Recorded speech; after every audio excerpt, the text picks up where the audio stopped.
ಈ ಕಾರ್ಯಕ್ರಮದ ಪ್ರಾಯೋಜಕರು ಜೈನ್ ಇರಿಗೇಷನ್ ಸಿಸ್ಟಮ್ಸ್ ಲಿಮಿಟೆಡ್, ಜಾಗತಿಕ ತುಂತುರು ಮತ್ತು ಹನಿ ನೀರಾವರಿ ಉಪಕರಣಗಳ ಉತ್ಪಾದಕರು, ಬೇಸಾಯ ತಂತ್ರಜ್ಞಾನ ನಿರೂಪಕರು ಹಾಗೂ ರೋಗರಹಿತ ಟಿಶ್ಯೂ ಕಲ್ಚರ್ ಗಿಡಗಳು. ಕ್ಯಾಡ್ಬರೀಸ್, ಕೋಕೋ ಬೆಳೆಸಿ ಅಧಿಕ ಆದಾಯ ಗಳಿಸಿ. ವೀಕ್ಷಕರೇ ನಮಸ್ಕಾರ. ಇಂದಿನ ಕೃಷಿ ಋಷಿ ಅಂಗಳದ ಕಾರ್ಯಕ್ರಮಕ್ಕೆ ಸ್ವಾಗತ.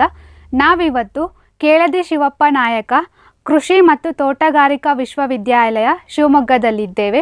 ಇಲ್ಲಿನ ಕುಲಪತಿಗಳಾಗಿರ್ತಕ್ಕಂಥ ಡಾಕ್ಟರ್ RC ಜಗದೀಶ್ ಸರ್ ಅವರನ್ನು ಮಾತಾಡಿಸಿ ಇವರು ವಿಶ್ವವಿದ್ಯಾಲಯದ ಕಡೆಯಿಂದ ಯಾವ ಭತ್ತದ ತಳಿಗಳನ್ನೆಲ್ಲ ಬಿಡುಗಡೆ ಮಾಡಿದ್ದಾರೆ ಮತ್ತು ಅದರಿಂದ ಬೇರೆ ಭತ್ತಕ್ಕೆ ಹೋಲಿಸಿದರೆ ಇದರಲ್ಲಿ ಏನು ಪ್ರಾಮುಖ್ಯತೆ ಜಾಸ್ತಿ ಇದೆ ಅನ್ನೋದನ್ನು ಕೇಳಿ ತಿಳ್ಕೊಂಬರೋಣ. ಅದೇ ರೀತಿಯಾಗಿ ಡಾಕ್ಟರ್ ಅಂಜಲಿ ಮೇಡಮ್ ಅವರನ್ನು ಮಾತಾಡಿಸಿ ಈ ಭತ್ತದಲ್ಲಿ ಸಮಗ್ರ ಪೋಷಕಾಂಶಗಳ ನಿರ್ವಹಣೆ ಯಾವ ರೀತಿಯಾಗಿ ಮಾಡಬೇಕು, ಅಂದರೆ ಬೀಜ ಬಿತ್ತನೆ ಮಾಡಬೇಕಾದ್ರೆ ಅದಕ್ಕೆ ಯಾವ ರೀತಿಯಾಗಿ ಬೀಜೋಪಚಾರ ಮಾಡಬೇಕು ಮತ್ತು ಕೊನೆಯವರೆಗೂ ಅದನ್ನು ಕಟಾವು ಮಾಡೋವರೆಗೂ ಕೂಡ ನಾವು ಯಾವ ರೀತಿಯಾಗಿ ಅದಕ್ಕೆ ಪೋಷಕಾಂಶಗಳನ್ನು ಕೊಡಬೇಕು ಅನ್ನೋದ್ರ ಕುರಿತಾಗಿ ಅವರನ್ನು ಕೇಳಿ ತಿಳ್ಕೊಂಬರೋಣ ಬನ್ನಿ. ನಾವು ನಮ್ಮ ಕೃಷಿ ವಿಜ್ಞಾನ ಕೇಂದ್ರ ಶಿವಮೊಗ್ಗ ನವಲೆಯಿಂದ ನಾವು 2 ತಳಿಗಳನ್ನು ಇಲ್ಲಿ ಡೆಮಾನ್ಸ್ಟ್ರೇಷನ್ಸ್ ಮಾಡ್ತಾಯಿದ್ವಿ. ಮೊದಲನೇದು ಗಂಧಸಾಲೆ ಅಂತ. ಗಂಧಸಾಲೆ ಇದು ಹಳೆಯ ಒಂದು ತಳಿ.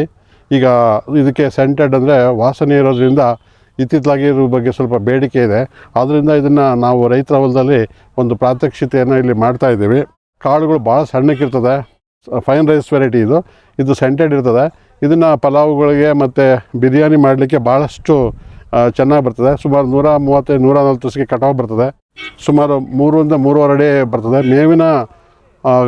ಮೇವು ಸ್ವಲ್ಪ ಜಾಸ್ತಿ ಸಿಗ್ತದೆ. ಆದರೆ ಕಾಳು ಸುಮಾರು 15-18 ಕ್ವಿಂಟಲ್ ಇಳುವರಿನ ನಾವು ಇಲ್ಲಿ ನಿರೀಕ್ಷಣೆ ಮಾಡ್ಬೋದು.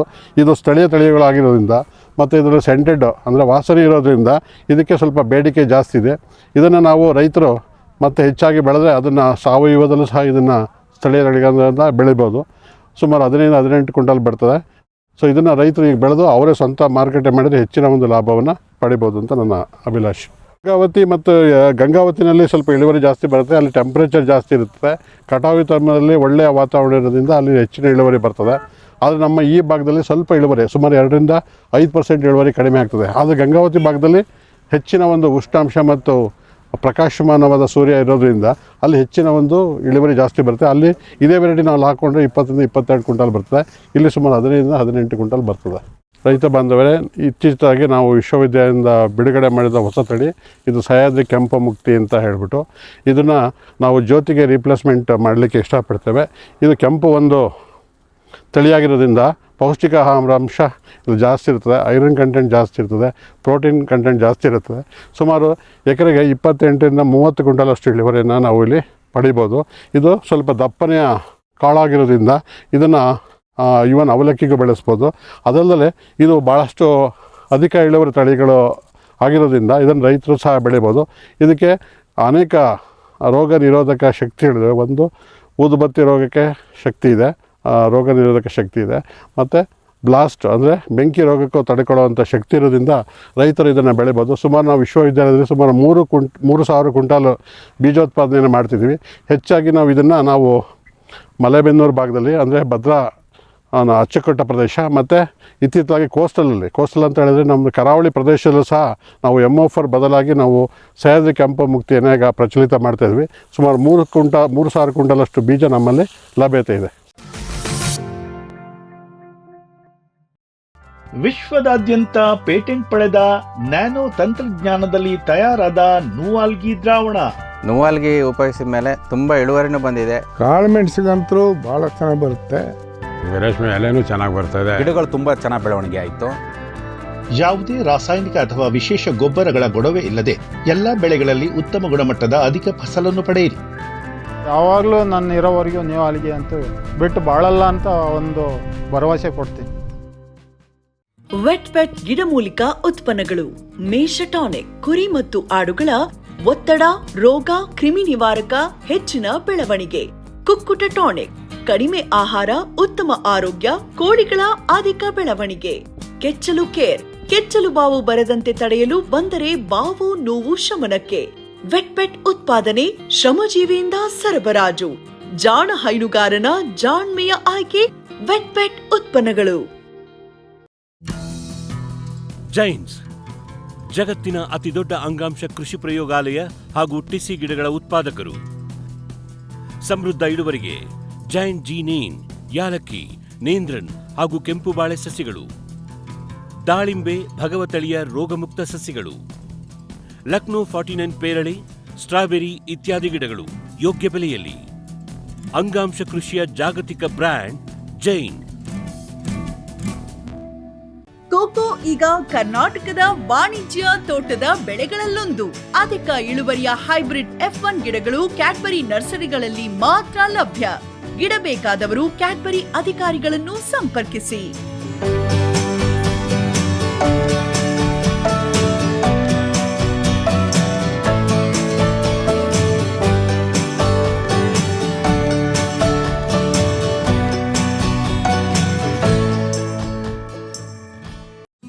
ಫ್ಯೂಚರ್ ಬಯೋಟೆಕ್ ಸಾವಯವ ಕೃಷಿಯ ವೇಗವರ್ಧಕ. ಪೋಷಕಾಂಶ ಪೂರೈಕೆಗೆ NPK ಕಲ್ಚರ್, ವ್ಯಾಮ್, PSP ಮತ್ತು KMB. ಜೈವಿಕ ರೋಗ ಕೀಟ ನಿಯಂತ್ರಣಕ್ಕೆ ಟ್ರೈಕೋಡರ್ಮಾ, ಸೂಡೋಮನಾಸ್. ಸಾವಯವ ಗೊಬ್ಬರ ಉತ್ಪಾದನೆಗೆ ಕಾಂಪೋಸ್ಟ್ ಕಲ್ಚರ್. ಹೂವು ಕಾಯಿ ಉದುರುವ ಸಮಸ್ಯೆಗೆ ಕಾಮಧೇನು ಮತ್ತು ಸತ್ವ. ಮಣ್ಣಿನ ಆರೋಗ್ಯ ವೃದ್ಧಿಗೆ ಫ್ಯೂಚರ್ ಬಯೋಟೆಕ್, ಧಾರವಾಡ.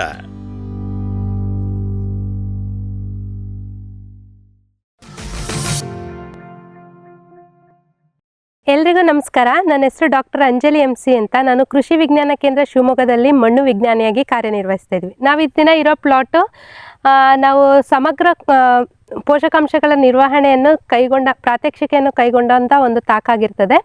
ಏನಪ್ಪ ಮಾಡಿದ್ದೀವಿ ಈ ಪ್ರಾತ್ಯಕ್ಷಿಕೆ ತಾಕಿನಲ್ಲಿ ಅಂದರೆ, ಇತ್ತೀಚಿನ ದಿನಗಳಲ್ಲಿ ಹೆಚ್ಚಾಗಿ ರಾಸಾಯನಿಕಗಳ ಬಳಕೆಯನ್ನು ಮಾಡ್ತಿದ್ದಾರೆ. ಸಾವಯವ ಅಂಶನ ಸ್ವಲ್ಪನೂ ಸಹ ಭೂಮಿಗೆ ಆಗ್ತಿಲ್ಲ. ಯಾವುದೇ ಒಂದು ಬೆಳೆ ಬೆಳಿಬೇಕಂದ್ರೆ 17 ಪೋಷಕಾಂಶಗಳ ಅವಶ್ಯಕತೆ ಇರ್ತದೆ. ಆಗೆಲ್ಲ ಸಾವಯವ ಅಂಶನ ಜಾಸ್ತಿ ಮಣ್ಣಿಗೆ ಸೇರಿಸ್ತಿದ್ದರಿಂದ ಏನಾಗ್ತಿತ್ತು, 17 ಪೋಷಕಾಂಶಗಳು ಬೆಳೆಗಳಿಗೆ ಸಿಗ್ತಾ ಇತ್ತು. ಈಗ ಏನು ಮಾಡ್ತಿದ್ದೀವಿ, ಸಾವಯವನ ಕಡಿಮೆ ಮಾಡಿ ರಾಸಾಯನಿಕನ ಜಾಸ್ತಿ ಮಾಡ್ತಾ ಹೋಗ್ತಿದ್ದೀವಿ. ಅದರಿಂದ ಏನಾಗ್ತಿದೆ, ಕೆಲವೇ ಪೋಷಕಾಂಶಗಳು, ಇವಾಗ ನಾವು ಯೂರಿಯಾ ಬಳಸಿದ್ರೆ, DAP ಬಳಸಿದ್ರೆ ಅವೆರಡನ್ನಷ್ಟೇ ಕಾನ್ಸಂಟ್ರೇಟೆಡ್ ಮಾಡ್ತಾ ಇದ್ದೀವಿ ಹೊರತು ಬೇರೆ ಪೋಷಕಾಂಶಗಳನ್ನ ಮಣ್ಣಿಗೆ ಆಗ್ತಾ ಇಲ್ಲ. ಇದರಿಂದ ಏನಾಗ್ತದೆ, ದಿನೇ ದಿನೇ ಆ ಪೋಷಕಾಂಶಗಳ ಕೊರತೆ ಆಗಿರ್ಬೋದು, ಅಥವಾ ನಾವು ಹಾಕಿದಂಥ ರಾಸಾಯನಿಕಗಳಿಗೆ ಮೊದಲು ಸಿಗ್ತಿದ್ದಂಥ ರೆಸ್ಪಾನ್ಸ್ ಸಹ ಇತ್ತೀಚಿನ ದಿನಗಳಲ್ಲಿ ಸಿಗ್ತಾ ಇಲ್ಲ. ಆದ್ದರಿಂದ ನಾವು ಈ ಪ್ರಾತ್ಯಕ್ಷಿಕೆ ಸಮಗ್ರ ಪೋಷಕಾಂಶಗಳ ನಿರ್ವಹಣೆ ಅಂದರೆ ಯಾವ ಯಾವ ಮೂಲಗಳಿಂದ ಬೆಳೆಗಳಿಗೆ ಪೋಷಕಾಂಶಗಳನ್ನ ಕೊಡಬಹುದು, ಆ ಎಲ್ಲ ಮೂಲಗಳನ್ನ ಸಹ ನಾವಿಲ್ಲಿ ಕಂಬೈನ್ ಮಾಡಿ ಬಳಸಿದ್ದೀವಿ. ಮೊದಲನೇದಾಗಿ ಹೇಳಬೇಕಾದ್ರೆ, ಮೊದಲು ಬೀಜ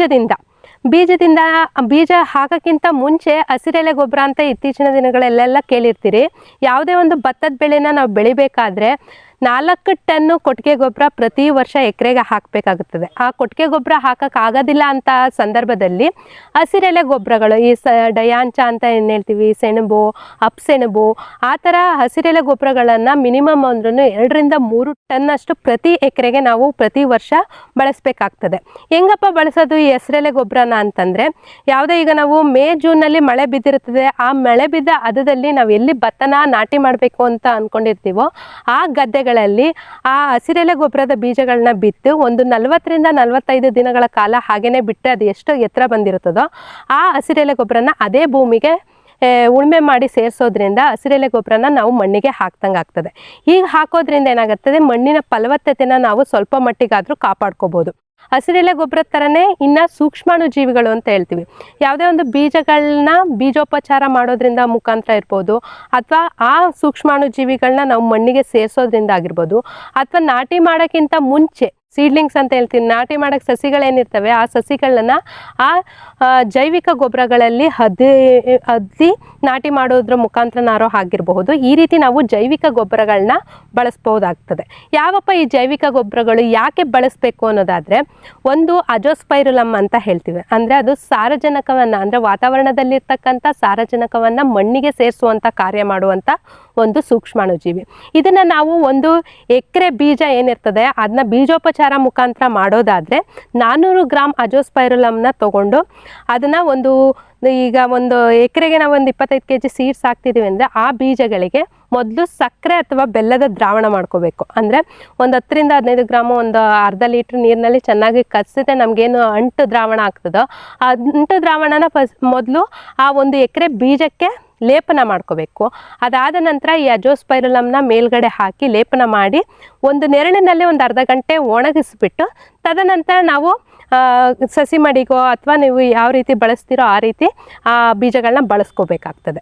ಇನ್ನೊಂದು ವಿಧಾನದಲ್ಲಿ ಹೇಗಪ್ಪ ಈ ಜೈವಿಕ ಗೊಬ್ಬರನ ಬಳಸ್ಬೋದು ಅಂತಂದರೆ, ಒಂದು ತೊಟ್ಟಿ ಮಾಡಿ ಒಂದು 6 ಅಡಿ ಅಗಲ ಒಂದು 4 ಅಂಗ್ಲ ಆಳ ಇರ್ತಕ್ಕಂಥ ತೊಟ್ಟಿ ಮಾಡಿ ಅದರಲ್ಲಿ ಒಂದು 4 ಅಂಗ್ಲದಷ್ಟು ನೀರನ್ನು ನಾವು ಶೇಖರಣೆ ಮಾಡಿ ಆ ಶೇಖರಣೆ ಮಾಡಿದಂಥ ನೀರಿಗೆ ಒಂದು 800 ಗ್ರಾಮಷ್ಟು ಅಥವಾ 400 ಗ್ರಾಮಷ್ಟು ಜೈವಿಕ ಗೊಬ್ಬರನ ಅದರಲ್ಲಿ ಕಲಸಿ ತದನಂತರ ನಾವು ಕಿತ್ತಂಥ ಸಸಿಗಳನ್ನು ಒಂದು 10 ರಿಂದ 15 ನಿಮಿಷಗಳ ಕಾಲ ಆ ನೀರಿನಲ್ಲಿ ನೆನೆಸಿ ಅದಾದ ನಂತರ ನಾವು ಯಾವುದಕ್ಕೆ ನಾಟಿ ಮಾಡಬೇಕಿರುತ್ತೋ ಆ ಸ್ಥಳಕ್ಕೆ ನಾಟಿ ಮಾಡ್ಬೋದು. ಈಗೂ ಬಳಸೋಕ್ಕಾಗಲಿಲ್ಲ ಅಂದರೆ ಆ ಜೈವಿಕ ಗೊಬ್ಬರಗಳನ್ನ ಚೆನ್ನಾಗಿ ಪುಡಿ ಮಾಡಿದಂಥ ಮಣ್ಣು ಮತ್ತು ಗೊಬ್ಬರ ಒಂದು 10 kg ಗೊಬ್ಬರ ಅಥವಾ ಒಂದು 4-5 kg ಮಣ್ಣು ಜೊತೆ ಚೆನ್ನಾಗಿ ಮಿಶ್ರಣ ಮಾಡಿ ನಾವು ಎಲ್ಲಿ ನಾಟಿ ಮಾಡಬೇಕು ಅಥವಾ ಎಲ್ಲಿ ಸಸಿ ಮಾಡಿ ಮಾಡ್ತಿರ್ತೀವೋ ಅಂಥ ಜಾಗಕ್ಕೆ ಎರ್ಚ್ಕೊಳ್ಳೋದ್ರಿಂದನೂ ಸಹ ಈ ಜೈವಿಕ ಗೊಬ್ಬರಗಳನ್ನ ಬಳಸ್ಬೋದು. ಅಜೋಸ್ಪೈರಲಮ್ಮು ಸಾರಜನಕ ಸ್ಥಿರೀಕರಣಗೊಳಿಸುತ್ತದೆ. ಅದೇ ರೀತಿ ಈ ರಂಜಕನ ಕರಗಿಸುವ ಅಥವಾ ಒದಗಿಸುವಂಥ ಸೂಕ್ಷ್ಮಾಣುಜೀವಿಗಳು ಸಿಗ್ತವೆ, PSB ಅಂತ ಕರಿತೀವಿ. ಅವನು ಸಹ ಎಕರೆಗೆ ಒಂದು 400 ರಿಂದ 800 ಗ್ರಾಮ್ ತನಕ ಬಳಸ್ಬೋದು. ಎಕರೆ ಬೀಜಕಾರ ಮಾಡಿ ಅಥವಾ ಗದ್ದೆಗಳಿಗಾರ ಯೂಶ್ವಲಿ ಗದ್ದೆಗೆ ಹಾಕೋದಾದರೆ ಆಗಲೇ ಹೇಳಿದಾಗೆ 4 kg ಮಣ್ಣು 4 kg ಕೊಟ್ಟಿಗೆ ಗೊಬ್ಬರ ಜೊತೆ ಮಿಕ್ಸ್ ಮಾಡಿ ಒಂದು ವಾರದೊಳಗಡೆ ನಾವೆಲ್ಲಿ ನಾಟಿ ಮಾಡಿರ್ತೀವೋ ಆ ಜಮೀನಿಗೆ ಈ ರಂಜಕ ಕರಗಿಸುವಂಥ ಸೂಕ್ಷ್ಮಾಣುಜೀವಿನ ಬಳಸ್ಕೊಳ್ಬೋದು. ಅದೇ ರೀತಿ ಪೊಟ್ಯಾಷಿಯಂನ ಒದಗಿಸಲು ಸಹಾಯ ಮಾಡ್ತಕ್ಕಂಥ ಸೂಕ್ಷ್ಮಾಣುಜೀವಿಗಳು ಸಿಗ್ತವೆ. ಅಂಥವನ್ನೂ ಸಹ ಬಳಸಿದರೆ ಮಣ್ಣಿನಲ್ಲಿರ್ತಕ್ಕಂಥ ಪೋಷಕಾಂಶಗಳ ಲಭ್ಯತೆ ಬೆಳೆಗಳಿಗೆ ಚೆನ್ನಾಗಾಗಲು ಇವೆಲ್ಲ ಸಹಾಯ ಮಾಡ್ತವೆ. ರಾಸಾಯನಿಕ ಗೊಬ್ಬರಗಳು ಸಹ ಬೇಕೇ ಬೇಕು ಯಾವುದೇ ಒಂದು ಬೆಳೆಗೆ. ಸುಮಾರು ವರ್ಷಗಳ ಕಾಲ ಈ ಬೆಳೆಗಳ ಮೇಲೆ ಸಂಶೋಧನೆಯನ್ನು ಮಾಡಿ ಪ್ರತಿಯೊಂದು ಬೆಳೆಗೂ ಒಂದು ನಿರ್ದಿಷ್ಟವಾದ ಪೋಷಕಾಂಶಗಳ ಪ್ರಮಾಣವನ್ನು ನಿರ್ಧಾರ ಮಾಡಿರ್ತಾರೆ. ಭತ್ತಕ್ಕೆ ಹೇಳೋದಾದರೆ ನೀವು ಮುಂಗಾರಿನಲ್ಲಿ ಬೆಳೆಯುವಂಥ ಹೈ ಹೀಲ್ಡಿಂಗ್ ವೆರೈಟೀಸ್ ಅಂತ ಏನು ಹೇಳ್ತೀವಿ ಆ ವೆರೈಟಿಗಳಿಗೆ 40 kg ಸಾರಜನಕ, 20 kg ರಂಜಕ ಮತ್ತು 20 kg ಪೊಟ್ಯಾಷನ್ನ ಫಿಕ್ಸ್ ಮಾಡಿರ್ತಾರೆ. ಅದು ಶಿಫಾರಸು ಮಾಡಿರ್ತಕ್ಕಂಥ ರಸಗೊಬ್ಬರ. ಈ ರಸಗೊಬ್ಬರನ ನಾವು ಯಾವಾಗ ಮುಂಗಾರಿನಲ್ಲಿ ಭತ್ತ ಬೆಳೀತಿರ್ತೀವೋ ಇಷ್ಟು ಪ್ರಮಾಣದ ಪೋಷಕಾಂಶಗಳನ್ನ ಕೊಡಲೇಬೇಕು. ಇದರೊಂದಿಗೆ ಇತ್ತೀಚಿನ ದಿನಗಳಲ್ಲಿ ಲಘು ಪೋಷಕಾಂಶಗಳ ಕೊರತೆ ಜಾಸ್ತಿ ಇರೋದ್ರಿಂದ ಜಿಂಕ್ ಸಲ್ಫೇಟ್ ಅಂತ ಹೇಳ್ತೀವಿ, 8 kg ಜಿಂಕ್ ಸಲ್ಫೇಟ್ನ ಪ್ರತಿ ಎಕರೆಗೆ 2 ಬೆಳೆಗೆ ಒಮ್ಮೆನಾದರೂ ಸಹ ನಾವು ಈ ಸತುವಿನ ಸಲ್ಫೇಟ್ನ ಬಳಸಬೇಕಾಗ್ತದೆ. ಈ 40 ಗ್ರಾಮ್ ಸಾರಜನಕ, 20 ಗ್ರಾಮ್ ರಂಜಕ, 20 ಗ್ರಾಮ್ ಪೊಟ್ಯಾಷ್ ಅಂತ ಹೇಳ್ತೀವಿ. ಯಾಗಪ್ಪ ಬಳಸೋದು? ಒಂದೇ ಸಲ ಕೊಟ್ಬಿಟ್ರೆ ಆಗುತ್ತಾ? ಭತ್ತ ಬೆಳೆಯೋ ಜಾಗದಲ್ಲಿ ಹೇಳೋದಾದರೆ ಪೋಷಕಾಂಶಗಳು ತುಂಬ ಲಾಸ್ ಆಗೋದು ಜಾಸ್ತಿ ಇರ್ತದೆ. ಆದ್ದರಿಂದ ಒಂದೇ ಸಲ ಕೊಡೋದಕ್ಕಿಂತ ಆ ಪೋಷಕಾಂಶಗಳ ಅವಶ್ಯಕತೆ ಯಾವ ಬೆಳೆಯ ಸ್ಟೇಜ್ನಲ್ಲಿ ತುಂಬ ಇಂಪಾರ್ಟೆಂಟ್ ಆಗಿರ್ತದೋ ಆ ಸ್ಟೇಜ್ನಲ್ಲಿ ಕೊಟ್ಟರೆ ಉತ್ತಮ ಅಂತ ಹೇಳ್ತೀವಿ. ಅದಕ್ಕೆ ಏನು ಮಾಡ್ತೀವಿ ಅಂದರೆ ಈ ಸಾರಜನಕನ ನಾವು 3 ಕಂತುಗಳಲ್ಲಿ ಕೊಡ್ತೇವೆ. 3 ಕಂತುಗಳಲ್ಲಿ 50 ಭಾಗ ಅಂದರೆ ಶಿಫಾರಸು ಮಾಡಿದ 40 kgಯಲ್ಲಿ 20 kg ಸಾರಜನಕನ ಬಿತ್ತನೆ ಮಾಡುವ ಸಮಯದಲ್ಲಿ ಕೊಡ್ತೇವೆ. ಉಳಿದ 20 kg ಸಾರಜನಕ ಏನಿರ್ತದೆ ಅದು 2 ವಿಂಗಡಣೆ ಮಾಡಿ 30 ದಿನಗಳಾದ ನಂತರ ಅಂದರೆ ತೆಂಡೆ ಹೊಡೆಯುತ್ತಾ ಇರೋ ಸಮಯದಲ್ಲಿ 25% ಕೊಡ್ತೀವಿ, ಅಂದರೆ 10 kg ಸಾರಜನಕ ಕೊಡ್ತೀವಿ. ಇನ್ನುಳಿದ 10 kgಯನ್ನು ಆ ತೆನೆ ಕಚ್ತಾ ಇರುತ್ತಲ್ವ, ಕಾಳು ಕಚ್ಚೋ ಟೈಮಲ್ಲಿ ಅಂತ ಹೇಳ್ತೀವಿ, 60 ದಿನಗಳ ನಂತರ ನಾವು ಉಳಿದಂಥ ಪೋಷಕಾಂಶ 10% ಏನಿರುತ್ತೆ ಸಾರಜನಕನ ಅದನ್ನು ಕೊಡ್ತೀವಿ. ಯಾಕಂತಂದರೆ ಬೆಳೆಯ ಬೆಳವಣಿಗೆ ಉದ್ದಕ್ಕೂ ಸಹ ಸಾರಜನಕದ ಅವಶ್ಯಕತೆ ಇರುತ್ತೆ. ಆದ್ದರಿಂದ ಆದಷ್ಟು ಆ ಸಾರಜನಕನ ಕಂತುಗಳಲ್ಲಿ ಕೊಟ್ಟರೆ ಒಳ್ಳೆಯದು ಅಂತ ಹೇಳ್ತೀವಿ. ಅದ್ರ ಜೊತೆಗೆ ರಂಜಕ ಅಂತ ಹೇಳಿದ್ವಿ. ರಂಜಕ 20 kg ರಂಜಕ ಶಿಫಾರಸ್ಸಿರುತ್ತೆ ಎಕರೆಗೆ ಅಂತ. ಆ 20 kg ರಂಜಕನೂ ಸಹ ನಮ್ಮ ಬೆಳವಣಿಗೆ ಅಂದರೆ ನಾವು ಇನಿಷಿಯಲ್ ಬೀಜ ಏನಾಗ್ತೀವಿ ಅಲ್ಲಿ ಬೇರುಗಳ ಬೆಳವಣಿಗೆಗೆಲ್ಲ ತುಂಬ ಅವಶ್ಯಕತೆ ಇರುತ್ತೆ.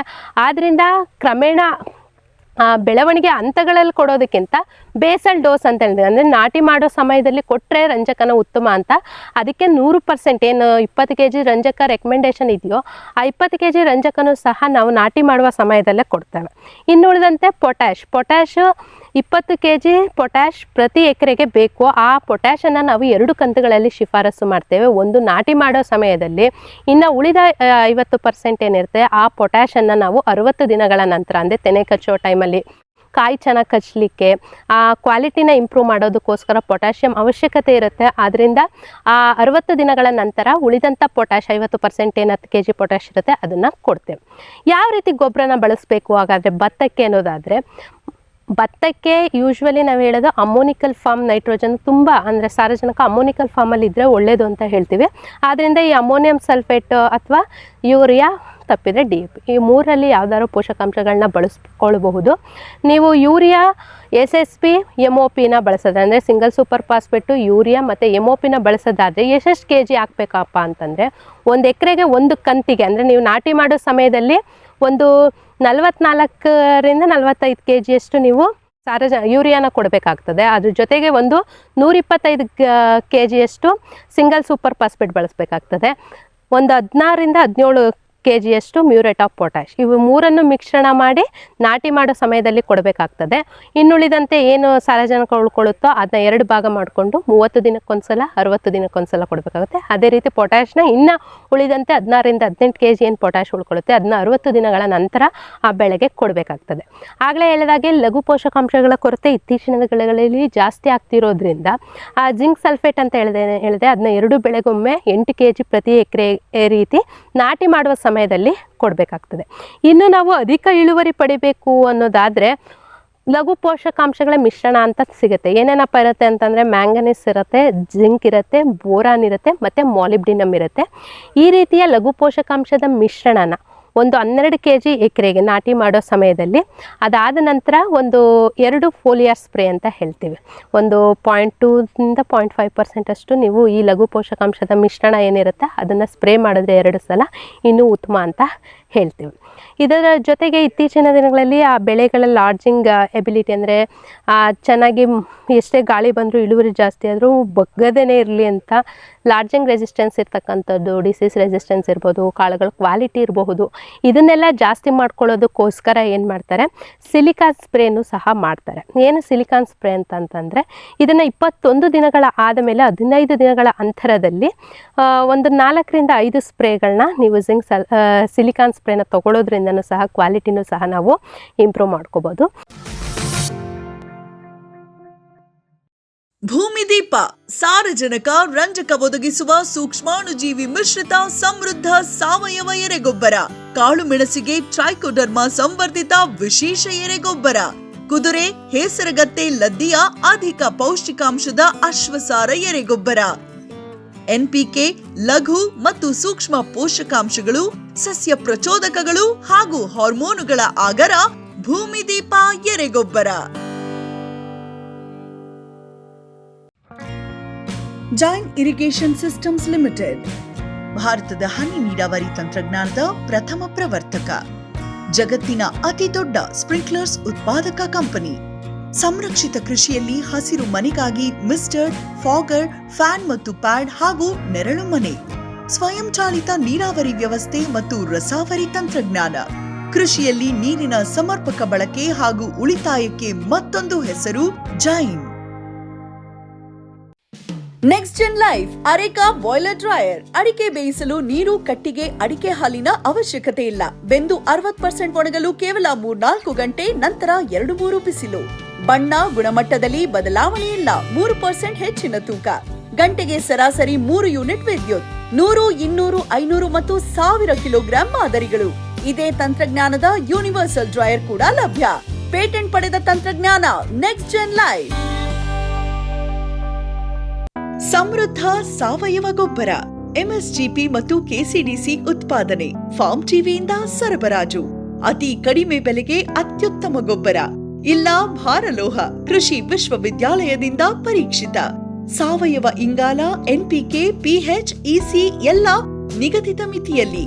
ಅಡಿಕೆ, ತೆಂಗು, ಬಾಳೆ, ಕಾಫಿ, ದಾಳಿಂಬೆ, ದ್ರಾಕ್ಷಿ, ಕಬ್ಬು, ಭತ್ತ, ಜೋಳ, ಹತ್ತಿ ಹೀಗೆ ಎಲ್ಲಾ ಬೆಳೆಗಳಿಗೂ ಪ್ರಶಸ್ತ. ಜೀವಂತ ಮಣ್ಣು, ಸಮೃದ್ಧ ಬೆಳೆ. ಅತ್ಯಧಿಕ ಲಾಭಕ್ಕೆ ಬಳಸಿ ಸಿಟಿ ಕಾಂಪೋಸ್ಟ್.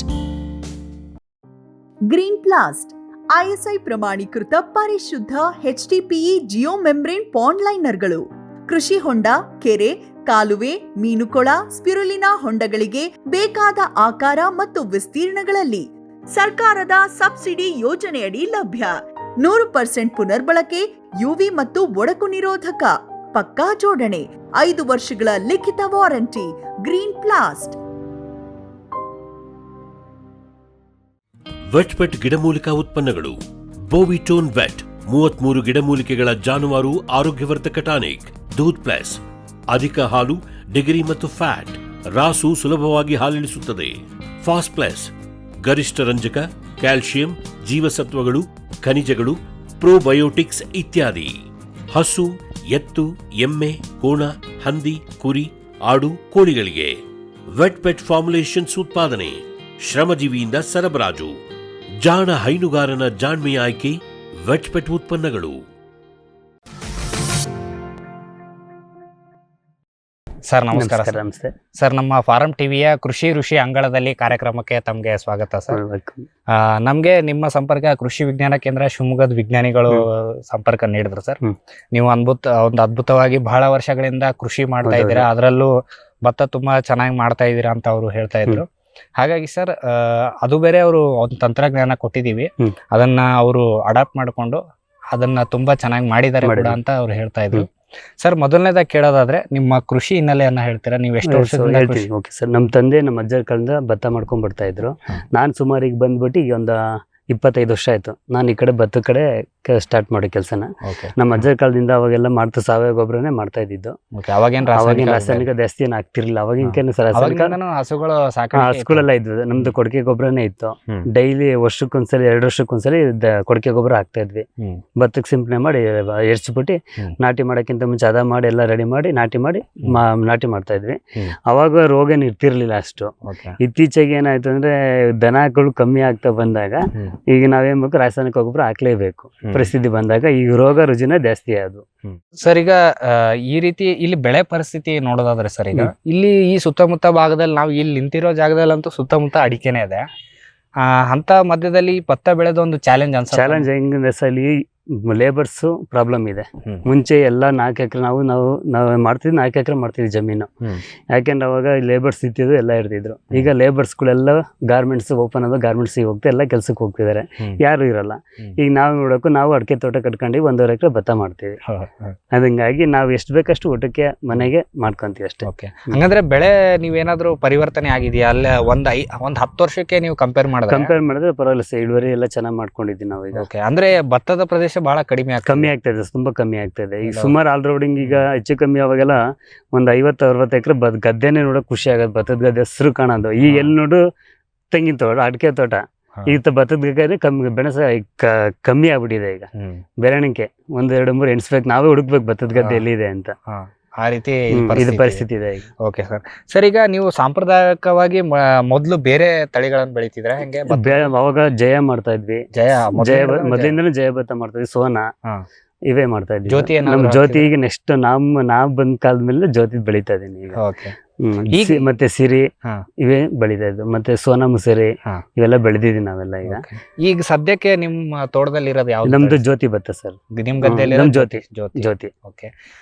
ನಿಮ್ಗೆ ಯಾವ ರೀತಿ ಈ ಕೃಷಿ ವಿಜ್ಞಾನ ಕೇಂದ್ರದ ಸಂಪರ್ಕಕ್ಕೆ ಹೋದ್ರಿ ಸರ್? ಸರ್ ನಮ್ಮ ಕೃಷಿ ಇಲಾಖೆಯೊಬ್ರು ರವಿಕುಮಾರ್ ಅಂತ ಇದ್ದಾರೆ, ಅವ್ರ ಸಂಪರ್ಕದಿಂದ ನಮಗೆ ಮೇಡಮ್ ಬರ್ತಾರೆ, ಮಾಹಿತಿ ಕೊಡ್ತಾರೆ, ಭತ್ತದ ಬಗ್ಗೆ ಬೆಳೆ ಇಂತ ಹೇಳ್ತಾರೆ, ಯಾವ ರೀತಿ ಬೆಳಿಬೇಕು, ಏನ್ ಮಾಡ್ಬೇಕು ಅಂತೆಲ್ಲ ಹೇಳ್ತಾರೆ. ಅದ್ರ ಬಗ್ಗೆ ಮಾಹಿತಿ ತಿಳ್ಕೊಳ್ರಿ, ಆ ರೀತಿ ಮಾಡ್ಕೊಂಡು ಹೋಗ್ರಿ ಅಂದ್ರೆ ನಾವು ಆ ರೀತಿ ಇವ್ ಮೇಡಮ್ ಎಲ್ಲ ಕರ್ಸ್ಕೊಂಡು ಒಂದು ಮೀಟಿಂಗ್ ಮಾಡ್ಕೊಂಡು ಈ ತರ ಮಾಡ್ಕೊಂಡ್ವಿ ಸರ್. ಗೊಬ್ಬರ ಎಲ್ಲ ಸಿಂಪಡಣೆ ಮಾಡ್ಕೊಂಡು ರೆಡಿ ಮಾಡ್ಕೊಂಡ್ವಿ. ಓಕೆ. ಅವ್ರು ಬಂದ್ಮೇಲೆ ನಿಮ್ಮ ಈ ಬೇಸಾಯ ಕ್ರಮದಲ್ಲಿ ಏನು ವ್ಯತ್ಯಾಸ ಆಯ್ತು? ಏನೇನ್ ಅಡಾಪ್ಟ್ ಮಾಡ್ಕೊಂಡು? ನಾವ್ ಹೊಸದಾಗಿ ಅಂದ್ರೆ ಲವಣಾಂಶಗಳು ಅಂತ ಗೊಬ್ಬರ ಕೊಟ್ರು ಸ್ಟಾರ್ಟಿಂಗ್. ಅಂದ್ರೆ ನೀವು ಅವರು ಭೂಮಿ ಪರೀಕ್ಷೆ ಅಂದ್ರೆ ಮಣ್ಣು ಪರೀಕ್ಷೆ ಎಲ್ಲ ಮಾಡಿದ್ದಾರೆ. ಮಣ್ಣು ಪರೀಕ್ಷೆ ಮಾಡಿದ್ಮೇಲೆ ಲವಣಾಂಶ ಗೊಬ್ಬರ ಅವೆಲ್ಲ ಕೊಟ್ರು, ಅವೆಲ್ಲ ಹಾಕಿ ಸ್ಪ್ರೇ ಎಲ್ಲ ಮಾಡ್ಕೊಂಡು ಮತ್ತೆ ನಾಟಿ ಮಾಡಿ 30 ದಿವಸದೊಳಗೆ 19 ಆಯಿಲ್ ಅಂತ ಸ್ಪ್ರೇ ಮಾಡಕ್ಕೆ ಹೇಳಿದ್ರು ತೆಂಡೆ ಹೊಡಿಲಿಕ್ಕೆ. ಅದನ್ನ ತೆಂಡೆ ಹೊಡಿತು, ಚೆನ್ನಾಗಿ ಬಂತು. ಲಾಸ್ಟಿಗೆ ಪೊಟಾಶ್ ಅಂಶದೊಂದು ಸ್ಪ್ರೇ ಕೊಟ್ರು, ಅದನ್ನು ಮಾಡಿದೀವಿ. ತುಂಬಾ ಚೆನ್ನಾಗಿ ಬಂತು ಈ ಸಲ ಇಳುವರಿ ಎಲ್ಲ. ಓಕೆ. ಅಂದ್ರೆ ನಿಮ್ಗೆ ಬೀಜದ ತಳಿ ಏನಾದ್ರು ಅವರೇ ಕೊಟ್ಟಿಲ್ಲ? ಇಲ್ಲ, ನಾವೇ ಸ್ವಲ್ಪ ಹೊರಗಡೆ ಎಲ್ಲ ನೀವು ಮಾಡಿದ್ರಿ. ಬಟ್ ನ್ಯೂಟ್ರಿಯೆಂಟ್ ಮಾಡ್ಬೇಕಂತ ಅವ್ರು ಹೇಳಿದ್ರು. ಅಂದ್ರೆ ಸ್ಟಾರ್ಟಿಂಗ್ ಇಂದ ಎಂಡ್ ವರೆಗೂ ಎಲ್ಲ ಅವರು ಮ್ಯಾನೇಜ್ಮೆಂಟ್ ಮಾಡಿ ವಿಸಿಟ್ ಕೊಟ್ಟು ಹೋಗೋರು, ಹೆಂಗ್ ಮಾಡ್ರಿ ಹಿಂಗೆ ಅಂತ ವಿಸಿಟ್ ಮಾಡಿದ್ರು. ಫೋಟೋ ಹೊಡೆದು ಕಳಿಸಿದ್ರೆ ಅದನ್ನು ಮಾಡ್ತೀವಿ ಮಾಡ್ತೀವಿ ಸರ್. ಓಕೆ, ಆ ರೀತಿ ನಿಮ್ಗೆ ಸಂಪರ್ಕದಲ್ಲಿ ಇದ್ದಾರೆ ಸರ್ ಈಗ. ಓಕೆ, ಈಗ ನೀವು ಹೊಸ ತಂತ್ರಜ್ಞಾನ ಅಳವಡಿಕೆ ಮಾಡ್ಕೊಂಡಿದ್ರಲ್ಲ ಸರ್, ಹಳೆದಕ್ಕೆ ಹೋಲಿಕೆ ಮಾಡಿದ್ರೆ ಇವಾಗ ಹೆಂಗ? ಈಗ ನಮ್ಮ ಅಂಜಲಿ ಮೇಡಮ್ ಅವರು ಹೇಳಿದ್ರಲ್ಲ, ಅವ್ರು ಬಂದು ನಮಗೆ ಮಾಹಿತಿ ಎಲ್ಲ ಕ್ಲೀನ್ ಆಗಿ ಹೇಳಿದ್ರು, ಈ ತರ ಮಾಡ್ಕೊಟ್ರೆ ಇಳುವರಿ ಎಲ್ಲ ಚೆನ್ನಾಗಿ ಬರುತ್ತೆ, ನೀವ್ ಏನ್ ಮಾಡ್ತೀರೋ ಅದನ್ನ ಬಿಟ್ಬಿಡಿ, ಮುಂದಿಂದು ರಾಸಾಯನಿಕ ಗೊಬ್ಬರ ಕಮ್ಮಿ ಮಾಡ್ರಿ, ಇದನ್ನ ಜಾಸ್ತಿ ಮಾಡ್ಕೊಳ್ರಿ ಅಂದ್ರು. ಮಾಡ್ಕೊಂಡ್ಮೇಲೆ ಇಳುವರಿನೂ ತುಂಬಾ ಚೆನ್ನಾಗಿ ಬಂತು ಈ ಸಲ, ನಮಗೆ ಏನು ಪ್ರಾಬ್ಲಮ್ ಆಗ್ಲಿಲ್ಲ. ರೋಗನೂ ಸಹ ಅವಾಯ್ಡ್ ಆಗಿದೆ ಹೇಳ್ಬೇಕು ಅಂದ್ರೆ. ಈಗ ನೀವು ಕಟಾವ್ ಆಗಿದೆ ಅಂತ ಹೇಳಿದ್ರಿ ಸರ್, ಈಗ ಎಷ್ಟು ಇಳುವರಿ ಸರ್? ನಮಗೆ ವರ್ಷ 30 ಚೀಲ 40 ಚೀಲ ಬೆಳಿತಿದ್ವಿ, ಈಗ 45 ಚೀಲ ಭತ್ತ ಬೆಳಿತೀವಿ 1.5 ಎಕರೆಗೆ. ಒಂದ್ 5ರಿಂದ 6 ಚೀಲ ಒಂದು 10 ಚೀಲ ಹೆಚ್ಚಿಗೆ ಆಗಿದೆ ಸರ್. ಹೋದ್ಸಲಿ ಹೋಲ್ಸ್ಕೊಂಡ್ರೆ ಒಂದು 10 ಚೀಲ ಜಾಸ್ತಿ. ಸರ್, ಈಗ ಆರ್ಥಿಕತೆಯಲ್ಲಿ ಬಂದಾಗ ಸರ್ ಎಷ್ಟು ನಿಮ್ಗೆ ಖರ್ಚಾಯ್ತು? ಯಾಕಂದ್ರೆ ನೀವು ಹೊಸ ತಂತ್ರಜ್ಞಾನ ಅಡಿಷನ್ ಆಗುತ್ತೆ. ನಾವು ಈ ಒಂದು 25 ಸಾವಿರ ಖರ್ಚು ಮಾಡ್ತೀವಿ. ನಾಟಿಯಿಂದ ಎಂಡಿಂಗ್ ವರೆಗೂ ಗೊಬ್ಬರ, ಔಷಧಿ, ಸಿಂಪಡಣೆ ಎಲ್ಲ ಮುಗಿಸಿದ್ರೆ ಒಂದು 25-30 ಸಾವಿರ ಖರ್ಚಾಗುತ್ತೆ ನಮಗೆ. ಲೇಬರ್ಸ್ ಚಾರ್ಜು ಬದ ಕಡೆಯಲ್ಲಿ ಸ್ಟಾರ್ಟಿಂಗ್ ಇಂದ ಹೋದ್ರೆ ಒಂದು 30 ಸಾವಿರ ಖರ್ಚಾಗುತ್ತೆ. ಸ್ಟಾರ್ಟಿಂಗ್ ಒಂದು 25-30 ಆಗುತ್ತೆ ಕಟಾವ್ ಮಾಡಿ ಎಲ್ಲ ರೆಡಿ ಮಾಡೋಷ್ಟ್ರೊಳಗಡೆ. ಓಕೆ, ಈಗ 45 ಕ್ವಿಂಟಾಲ್ ಬಂದಿದೆ, 45 ಚೀಲ ತೆಗೆದಿದ್ದೀನಿ ಅಂತ ಹೇಳಿದ್ರಿ. ಅಲ್ಲಿಗೆ ಎಷ್ಟು ನಿಮ್ಗೆ ಅದು ಆದಾಯ ಅಂದ್ರೆ ಈಗ ಕ್ವಿಂಟಲ್ ನಮಗೆ 40 ಚೀಲಕ್ಕೆ 70 kg ಹಂಗಾದ್ರೂ ಒಂದು 30 ಕ್ವಿಂಟಲ್ ಆಗುತ್ತೆ. 30 ಕ್ವಿಂಟಲ್ ಈಗಿನ ರೈಟ್ ಅಲ್ಲಿ 2200 ಇದೆ. ಅಲ್ಲಿಗೆ ಒಂದು 70,000 ರೂಪಾಯಿ ದುಡ್ಡು ಆಗುತ್ತೆ ನಮಗೆ. ಅಲ್ಲಿ 25 ಸಾವಿರ ಖರ್ಚಾದ್ರು 30 ಇನ್ನ ಬಾಕಿದು 50 ಸಾವಿರ ಉಳಿಯುತ್ತೆ ನಮಗೆ ಸರ್. ಹತ್ರ 45-50 ಸಾವಿರ ಎಕರೆ ಉಳಿಯುತ್ತೆ ಸರ್. Okay sir. ಸರ್, ನೀವು ಇಷ್ಟೊತ್ತು ಯಾವ ರೀತಿ ಒಂದು ಹೊಸ ತಂತ್ರಜ್ಞಾನವನ್ನ ಅಳವಡಿಕೆ ಮಾಡಿಕೊಂಡು KVK ಜೊತೆ ಯಾವ ರೀತಿ ಒಂದು ಒಡನಾಟ ಮಾಡ್ತಾ ಹೊಸ ರೀತಿಯ ಒಂದು ಕೃಷಿ ಮಾಡಿದ್ರ ಭತ್ತದಲ್ಲಿ, ಅದರ ಅನುಭವವನ್ನ ನಮ್ಮ ರೈತರಿಗೆ ನೀಡಿದೆ ಸರ್. ಹಾಗಾಗಿ ಇಷ್ಟೊತ್ತು ಮಾಹಿತಿ ಕೊಟ್ಟಿದ್ದಕ್ಕೆ ನಮ್ಮ ರೈತರ ವತಿಯಿಂದ ಹಾಗೂ ನಮ್ಮ ವಾಹಿನಿಯ ವತಿಯಿಂದ ತಮಗೆ ತುಂಬುವುದಾದ ಧನ್ಯವಾದ. ವೀಕ್ಷಕರೇ, ಇಷ್ಟೊತ್ತು ಉಪಕುಲಪತಿಗಳಾಗಿರ್ತಕ್ಕಂಥ ಡಾಕ್ಟರ್ RC ಜಗದೀಶ್ ಸರ್ ಅವರು ಅವರ ವಿಶ್ವವಿದ್ಯಾಲಯದ ಕಡೆಯಿಂದ ಯಾವ ಭತ್ತದ ತಳಿಗಳು ಬಿಡುಗಡೆ ಆಗಿದ್ದಾವೆ ಅನ್ನೋದ್ರ ಬಗ್ಗೆ ಮಾಹಿತಿ ಕೊಟ್ಟರು.